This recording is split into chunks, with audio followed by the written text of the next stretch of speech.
1년에 달력이 12장인데 이 달력 안에는 많은 날들이 있습니다. 이 많은 날들 안에는 또 아주 많은 기념일들이 있습니다.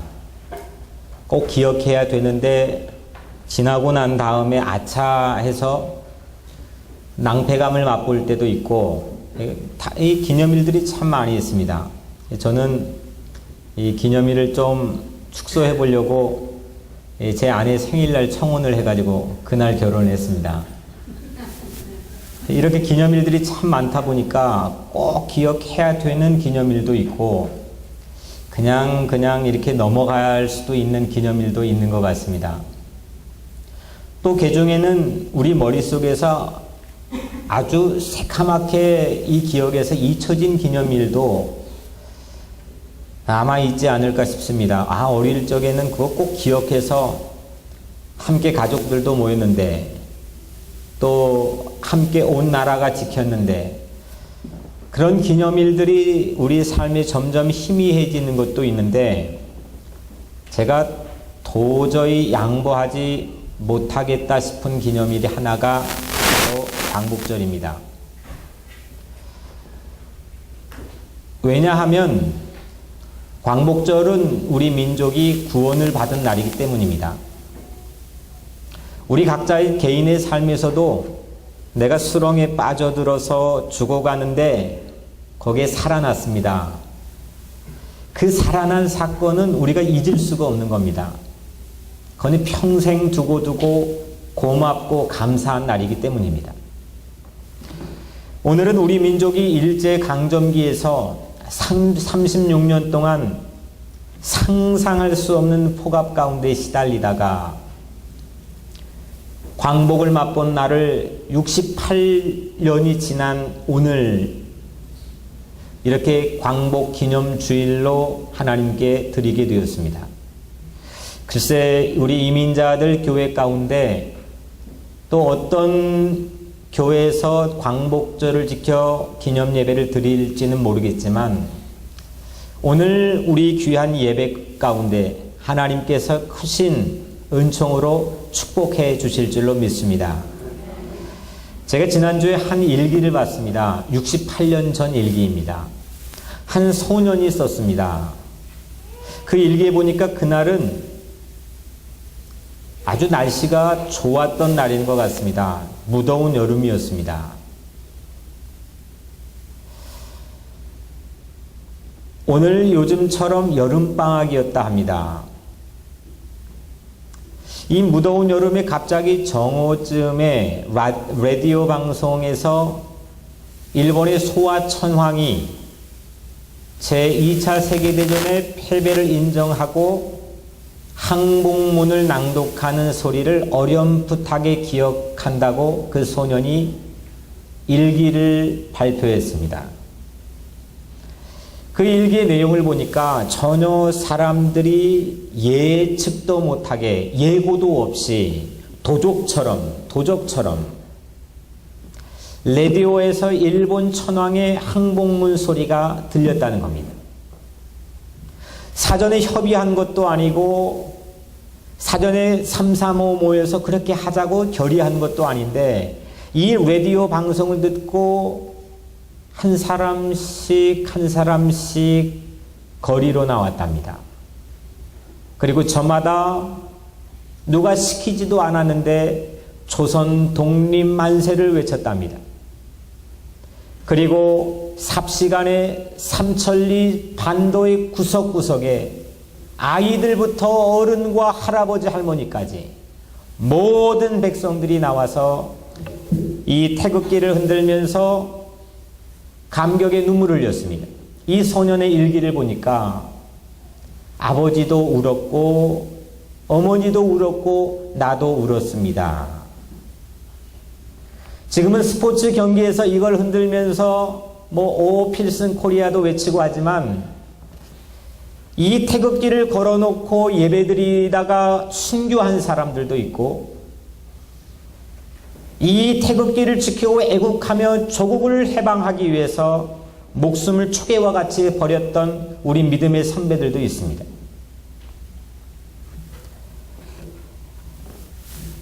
그날 온통 조선의 방방곡곡에는 만세 소리로 가득했고 태극기 물결로 넘쳐났습니다. 여기에서 자라난 우리의 다음 세대들은 사실 그 기억이 우리 마음 가운데 점점 잊혀져 가겠지만, 유대인들은 3,400년이 지난 그들의 광복절을 오늘날도 뉴욕의 명절로 바꿔가지고 뉴욕시의 명절로 바꿔서 그들의 패스오버로 지키고 있습니다. 광복절은 우리 민족의 달력에서 그래서 지울 수 없고, 또 우리 교회의 달력에, 교회력에서 지울 수 없는 저는 매우 소중한 기념일이라고 고백합니다. 성경에도 이런 광복절이 있습니다. 우리나라의 광복절을 경험한 분은 우리 홍 장로님도 너끈하게 그 당시에 기억나시죠? 예. 또 우리 김정학 집사님도 기억나실 테고, 하여튼 우리 예배드리는 우리의 성도들 가운데서도 그날의 함성을 기억하시겠지만, 성경에 나와 있는 광복절을 기억하고 그 소리가 귀에 맴맴 도는 사람은 세상에 남아있지 않습니다. 아주 오래전입니다. 430년 동안 이집트의 초광대국 제국 아래에서 노예로 고통을 받았던 이스라엘 백성들이 출애굽에서 해방된 그 첫날, 그날이 그들의 광복절입니다. 유대인들은 지금도 그날을 유월절로 기념하여 지키고 있습니다. 특별한 음식을 장만해 먹고 특별한 옷을 입고 특별한 세레모니를 합니다. 오늘 우리가 읽은 이 본문은 그날을 생생하게 경험하고 기억하게 해주는 그들의 일기입니다.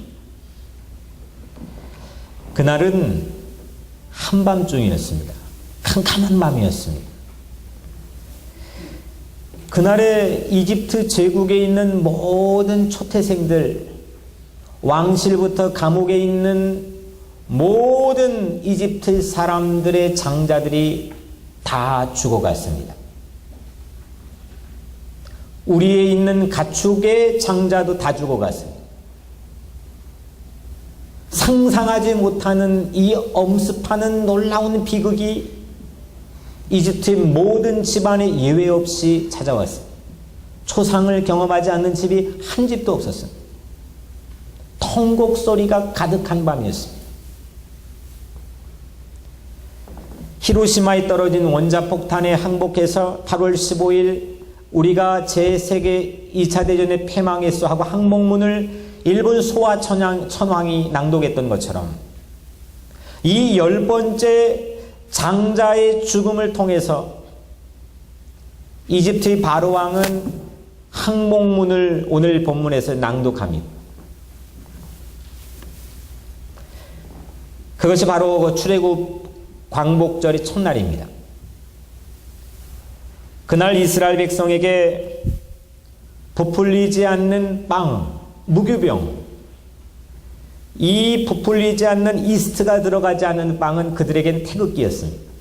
그걸 전부 다 보자기에 싸서 어깨에 짊어지고 모든 사람들이 동일하게 출애굽 해방에 행렬에 섰습니다. 그래서 그 무교병은 지금도 그들의 명절인 6월절에 그들의 마치 태극기처럼 똑같은 음식을 재현해서 그들은 먹습니다.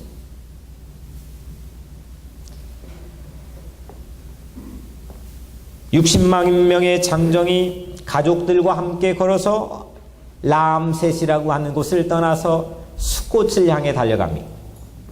그리고 그날의 감격을, 이 사건에 대한 묘사의 풍경을 오늘 마지막 42절에 그날이 이랬습니다라고 그 감격을 해석하고 전해줍니다. 이 밤은 그들을 애굽 땅에서 인도하여 내심으로 말미암아 여호와 앞에 지킬 것이니 이는 여호와의 밤이라 이스라엘 자손이 다 대대로 지킬 것이니라. 하나님께서 이스라엘 백성을 이집트에서 이끌어내시면서 그 밤을 세우며 지켜주셨다는 겁니다. 이스라엘 백성들도 심지어 9번째 재앙까지도 성공하지 못했는데 뭘 기대했겠습니까? 그들의 마음에는 절망이 상식이었습니다. 좌절이 상식이었습니다. 그런데 그들 곁에서 하나님이 밤을 새워가면서 그들을 지켜주시고 그들을 손을 잡고 이끌어가지고 출애굽해 주셨는데, 그래서 그 밤을 여호와의 밤이라 불렀습니다. 그리고 이거를 이스라엘 자손 대대로 generation to generation 이걸 다 위대한 유산으로 지킬 것입니다. 오늘 말씀의 제목이 위대한 유산입니다. 그들은 출애굽 이 위대한 유산을 오늘까지 가장 자랑스러운 역사로 지키고 있습니다. 한 나라와 민족의 국력의 크기와 문화의 크기는 그들이 얼마나 위대한 유산, 유서 깊은 오래된 역사와 문화를 간직하고 있느냐입니다. 별것도 아닌데 그래서 그 문화를 지키기 위해서 전쟁도 하고 목숨도 내겁니다. 여러분 가슴 속에는 내가 구원받은 날, 내가 살아난 날, 하나님께서 나를 구원해 주신 날, 그 날을 위대한 유산으로 간직하고 있습니까? 그 유산에 대한 기념품들을, 그 유산에 대한 기억들을 여러분들은 얼마나 소중하게 간직하고 가꾸어 가고 있습니까? 제게도 위대한 유산 하나가 있습니다. 저희 영적인 아버지인, 제가 누차 말씀드렸지만 이중표 목사님, 고 이중표 목사님께서 별세하신 날이 2005년 7월 7일 새벽 5시 25분이었습니다. 서울 아산병원 12층의 한 병실에서 저는 목사님의 마지막 모습을 지켜보았습니다. 그 별세하신 날을 기점으로 한 2달여 기간 동안 그 목사님과 함께 자고 먹고 하면서 간호를 했습니다. 저는 어떤 순간보다도 그 2달 동안 제 삶에 매우 위대한 유산을 받았던 걸 감사하고 있습니다. 목사님께서는 저에게 많은 말씀을 해주셨습니다. 그리고 많은 걸 가르쳐 주셨고 보여주셨습니다. 연약함도, 아픔도, 교훈도, 말씀도, 깨달음도. 그때 많은 것을 보여주셨는데 특별히 제 마음에 위대한 유산으로 남아있는 것 중에 하나는 우리 이중표 목사님의 한국 교회에 영향을 미친 별세 신학입니다. 실제 본인의 별세를 통해서 그 별세 신학의 깊이를 저에게 알게 했습니다. 별세는 한자로 된 우리말인데 떠날 별자 세상 세자입니다. 세상을 떠나는 겁니다. 사람이 죽었을 때 별세했다 이렇게 말합니다. 떠날 별자 세상 세자, 세상을 떠나는 겁니다. 아쉬운 작별을 하는 겁니다. 다시 못 보는 겁니다. 그런데 목사님은 이 별세를 다를 별자 세상 세자로 해독을 또 했습니다. 다른 세상, 특별한 세상, 새로운 세상.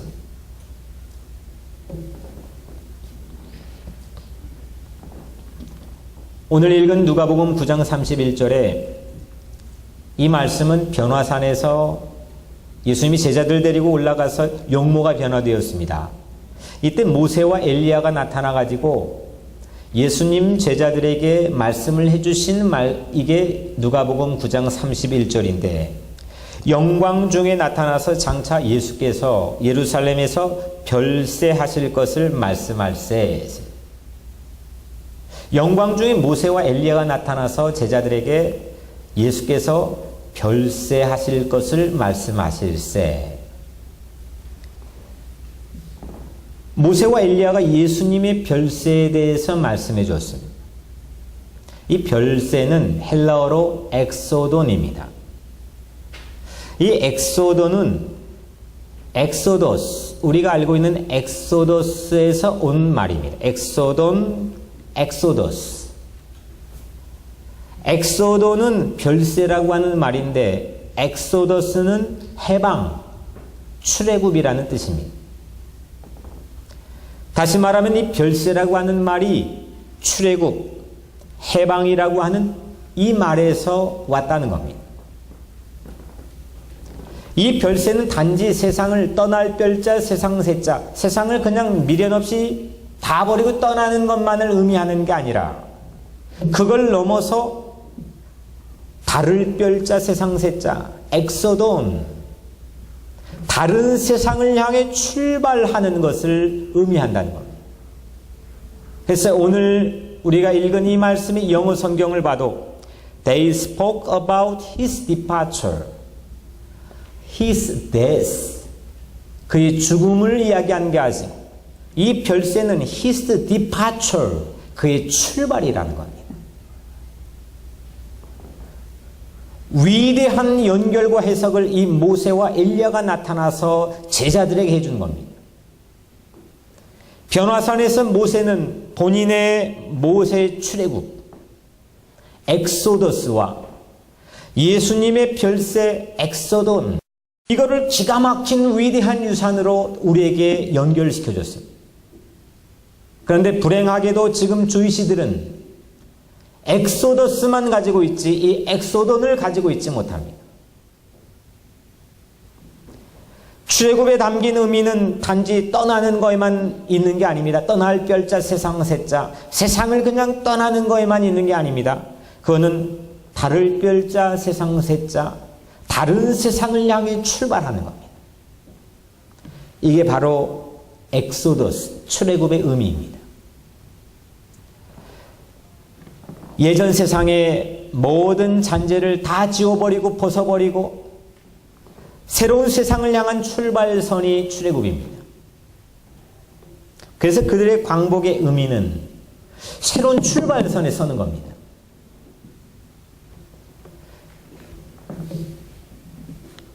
그 출발선이 바로 예수님의 십자가라고 모세가 나타나서 변화산의 제자들에게 말씀한 겁니다.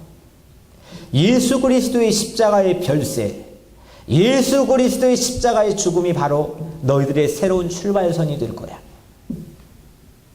어떤 사람도 차별 없이 모든 사람들이 이방인이나 헬라인인, 유대인이나 가진 자나 못 가진 자나 모든 사람들이 차별 없이 이 똑같은 출발선에 서는 그 축복이 예수 그리스도의 십자가의 별세인 예수 그리스도의 십자가의 죽음을 통해 우리에게 주어진다. 모든 세상의 악에서 탈출해가지고 우리가 새로운 다른 세상인 천국을 향해 서는 출발선이 바로 예수 그리스도의 십자가 아닙니까? 결국 모세의 출애굽은 예수 십자가의 별세, 예수 십자가의 죽음을 예표하는 이정표입니다. 이것이 바로 모세와 예수님이 우리에게 전수해준 위대한 유산입니다. 그렇다면 오늘 마지막 여러분들에게 드리고 싶은 질문은 우리 민족의 광복은, 우리 조선 땅에 찾아왔던 우리 민족의 광복은 오늘 2013년을 사는 우리에게 어떤 의미가 있느냐요? 일제치하의 우리 민족은 정말 말할 수 없는 고난을 겪었습니다. 저는 사진을 통해서밖에 볼 수는 없었지만 그 사진을 통해서만 목격해도 정말 끔찍한 만행을 통해서 고통과 고난을 당했습니다. 저는 시시때때로 외할머님이 살아계실 때 외할머님에게 그 광경들을 여쭤봤습니다. 묻고 또 물었습니다. 들은 걸 또 들었습니다.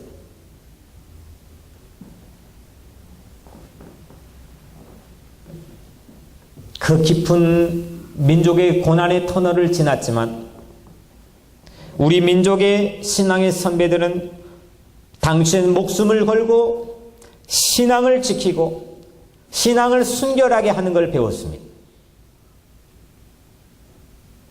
오늘날 우리 신앙이 순결하지 못하고 우리 믿음이 치열하지 못하는 건 아마 우리가 너무 풍요로워서 아닐까 스스로 자책해보기도 합니다. 또한 그 말할 수 없는 민족의 고난을 지나며 우리 민족을 사랑하는 그 신앙이 곧 구국이고 신앙이라는 걸 배웠습니다.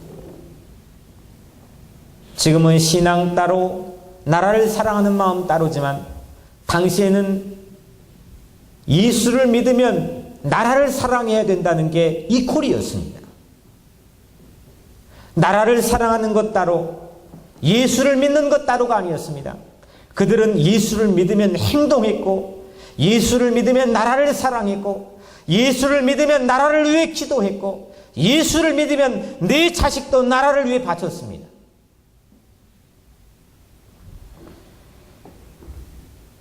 그 민족의 고난의 터널을 지나면 우리 민족의 믿음의 선배들은 그 신앙의 순결성을 우리에게 보여줬습니다.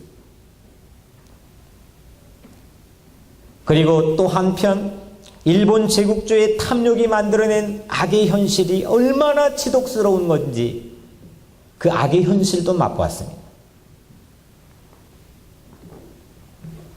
그래서 하나님께서 선물하시는 광복은 1945년 8월 15일 68년 전에 우리에게 주어진 이 광복은 이 땅의 모든 그 지긋지긋한 악을 떠나서 전혀 다른 세상인 하나님의 나라를 향한 희망의 출발선이었습니다.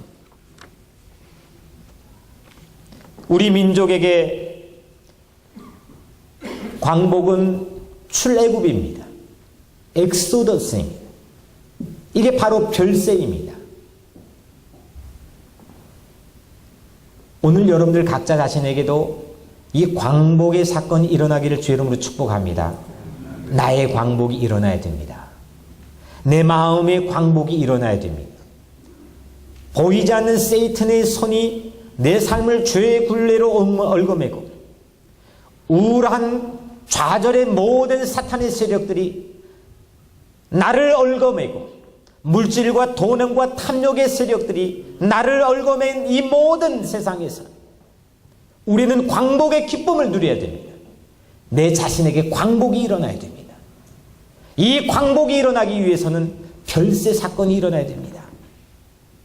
떠날 별자, 세상 세자, 옛 세상을 떠나는 것도 필요하고 다를 별자, 세상 세자, 다른 세상을 향해 나가는 새로운 삶에 대한 축복도 우리에게 필요한 겁니다. 오늘 여러분들 모두에게 이 광복과 별세의 사건이 임하기를 주의 이름으로 간절히 축복합니다. 세상은 우리를 쉽게 놓아주지 않습니다.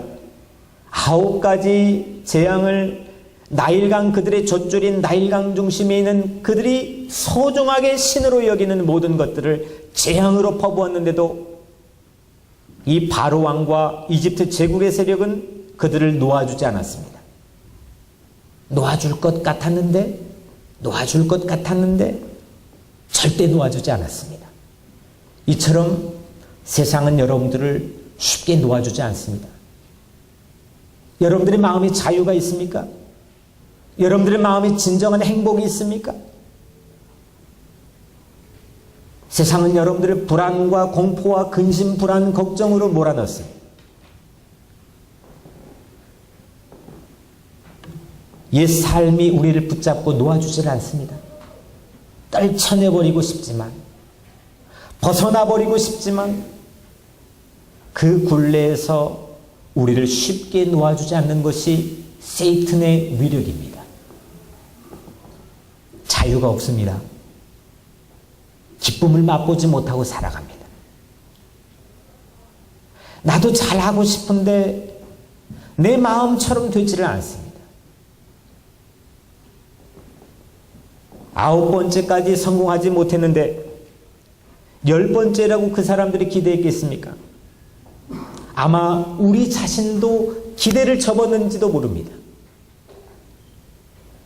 나 자신에게도 기대를 접어가지고 이것 놓아질 수 없는 거구나 하고 생각하는지도 모르겠습니다.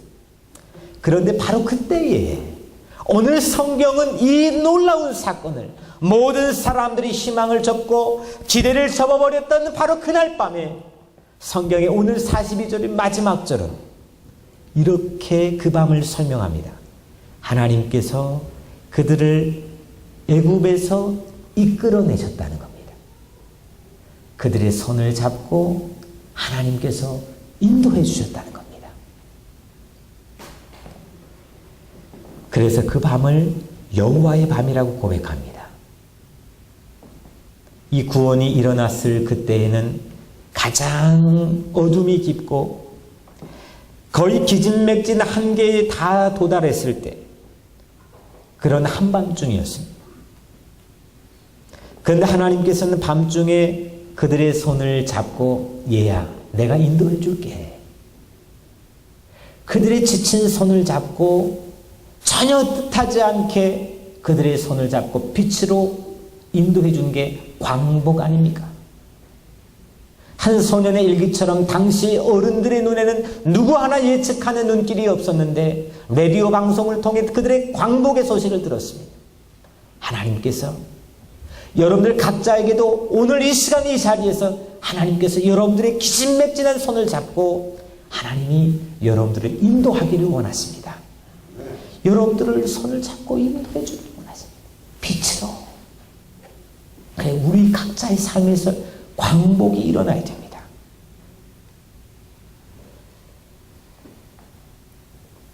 하나님께서 인도해 주시는데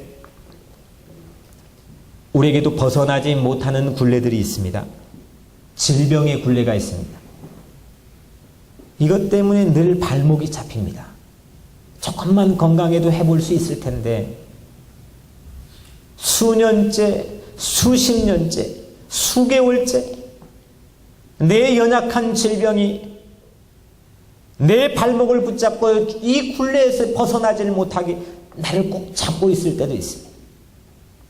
가족의 굴레도 만만치 않습니다.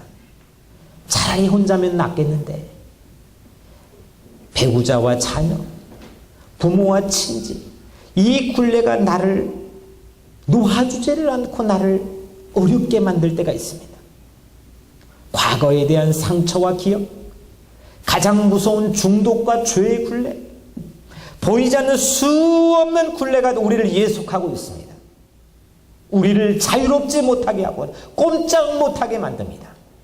내 손은 마음대로 움직이는 것 같고 입은 열렸다고 말은 마음대로 하는 것 같지만 여러분들의 영혼은 예속당해 있는지도 모릅니다. 움직이지를 못합니다. 마음이 자유자재로 기뻐하지를 못합니다. 근데 그 밤에, 오늘 이 밤에, 여러분들의 마음의 영혼의 밤에 하나님이 오늘 이 말씀 가운데 찾아오셔서 여러분들의 손을 잡기를 주의 이름으로 축복합니다. 아멘. 여러분들 손을 잡아주시는 거예요, 하나님이. 그리고 그 손을 잡고 하나님이 얘야 내가 인도해 줄게. 빛으로 인도해 주시는 거예요. 그게 광복 아닙니까? 그러면 어떤 것도 이기지 못했던 사탄이 갑작스럽게 여러분들을 향해 상복문을 선언할 겁니다. 이런 기가 막힌 일들이 오늘 여러분들의 삶에 일어나기를 예수의 이름으로 축복합니다. 그래서 우리 마음이 만세를 외치는 겁니다. 우리에게도 영적인 유월절이 생기는 겁니다. 우리에게도 나의 영적인 광복절이 생기는 겁니다. 그러기 위해서 우리 마음에 별세 사건이 일어나야 됩니다. 과거에서 떠나야 됩니다. 내가 죽어야 됩니다. 그래 광복할 수가 있습니다. 사도 바울은 갈라디아서 2장 20절에서 내가 그리스도와 함께 십자가에 못 박혀 죽었나니 그런즉 이젠 내가 산 것이 아니요 내 안에 그리스도께서 사신 것이라. 내가 그리스도와 함께 십자가에 못 박혀 죽었다는 겁니다.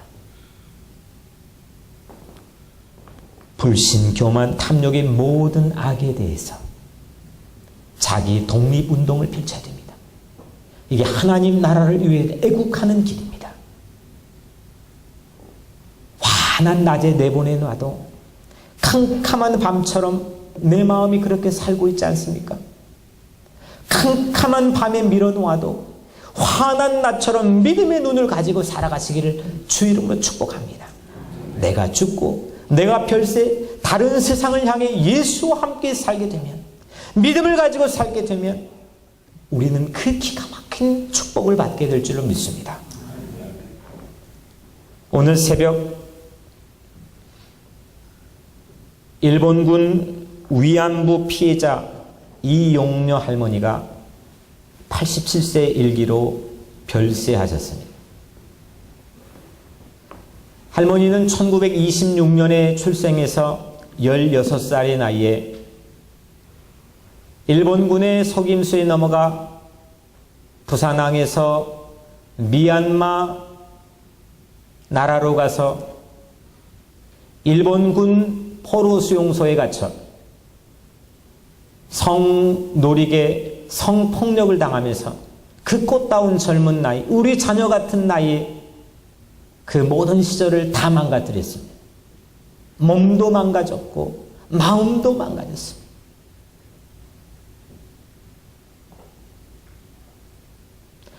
그 할머니가 자기의 수치심을 이겨내고 세상에 용기 있게 자기가 받은 모든 고초들을 1990몇 년도에 고발을 했습니다. 미국 국회에 와서도 이게 하소연을 했습니다. 그래서 오늘날 미국의 상원은 하원은 계속 결의하고 그러지 않습니까? 근데 그 할머니가 바라는 게 딱 한 가지였습니다. 보상도 아무것도 바라지 않았습니다.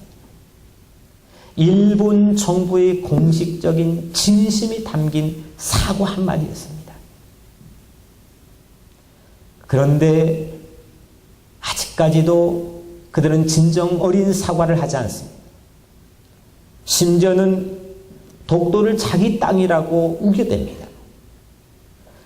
지리적이고 시대적인 광복은 이루어졌을지는 모르지만 우리 민족은 아직도 일본 제국주의 잔재를 우리 마음 가운데, 우리 문화 가운데 가지고 있습니다. 우리나라의 이 일본군 위안부로 끌려가 고통당한 할머니들이 이제 58명이 남았는데 오늘 이용녀 할머니가 별세하심으로 57명이 남았습니다. 이분들도 다 고령입니다. 아직도 우리는 그 잔재를 완전히 벗어나지 못했습니다. 훨씬 더 편리해지고 잘 사는 나라와 국가가 되었지만 우리 마음은 여전히 완전을 누리지 못합니다. 이제 민족의 진정한 광복을 위해서 우리 깨어 기도해야 될 때입니다. 우리 믿음의 선열들이 피를 바쳐서 목숨을 바쳐서 지킨 이 조국을 위해서 깨어 기도해야 될 때입니다. 민족이 광복하기 위해서는 모든 과거의 잔재에서 벗어나 새로운 다른 세상을 향해서 가야 됩니다. 유럽의 독일의 민족주의 내셔널리즘처럼 자기 민족만을 위해 잘 살기 위한 그런 민족주의를 우리는 말하지 않았습니다. 1919년 3.1 독립선언서에도 나와 있지만 호의 평등을 주장하며 세계의 인류 평등에 이바지하기 위한 자랑스러운 민족주의를 가지고 있는 민족이 한민족입니다. 이런 자랑스러운 선언문은 미국에도 없고 어디 나라에도 없습니다. 이 자랑스러운 유산을 왜 우리가 잊어야 됩니까? 이제 우리 민족이 별세해야 되고 우리 교회가 별세해야 되고 목사가 별세해야 되고 우리 모든 크리스찬들이 별세해야 될 때입니다. 사랑하는 성도 여러분, 이는 여호와의 밤이라 이스라엘 자손이 다 대대로 지킬 것이니라. 이제 우리 민족도 자손이 다 대대로 지킬 위대한 유산을 물려줘야 됩니다. 그걸 만들어내야 됩니다. 그 깊은 의미를 새겨줘야 됩니다. 우리를 별세시킨 여호와의 밤, 나를 예수 그리스도의 십자가와 함께 못 박아 죽여 내가 새로 다시 살아 다른 세상을 향해 나가는 놀라운 희망의 유산을 우리 교회가 간직하고 물려주게 되기를 주의 이름으로 간절히 축복합니다. 우리 태극기는 십자가입니다. 그냥 걸어놓고 달고 다니는 것만이 십자가가 아닙니다. 이 태극기를 가지고 목숨을 걸었던 민족의 선배들처럼 우리는 십자가를 들고 민족을 위해 애국하며 이 땅의 세계 평화를 위해 기도하며 여러분들 각자의 삶을 위해서 믿음을 가지고 승리해야 될 때입니다. 여러분들 각자의 깊은 밤을 지날지도 모르겠습니다. 어디가 빠져나오는 출구인지, 햇볕은 언제 나오는지, 나에게는 언제 광명과 광복의 아침이 오는지 까마득하게 잊어버린 채 마치 다람쥐 쳇바퀴 굴러가는 굴레처럼 그렇게 살고 있는지도 모르겠습니다. 하지만 그 한밤중에 하나님이 여러분들을 오늘 찾아오실 겁니다. 하나님은 사랑이시거든요. 하나님이 여러분들을 찾아오셔서 여러분들 손을 덥석 잡아주실 겁니다. 그리고 여러분들을 이끌어내 주실 겁니다. 그리고 인도해 주실 겁니다. 그리고 여러분들을 축복해 주실 겁니다. 여러분들의 광복을 주실 것입니다. 이제 아무것도 이전과 똑같지 않습니다. 이전 것은 지나갔으니 보라 새 것이 되었도다. 죄가 변하여 의가 되었고 절망이 변하여 희망이 되었고 모든 세상의 옛것이 변하여 새 것이 되었습니다. 하나님께서 여러분들을 인도해 주실 줄 믿습니다. 이 아침 위대한 유산으로 영광의 내 영혼의 광복을 맞이하시기를 주의 이름으로 간절히 축복합니다. 기도하겠습니다.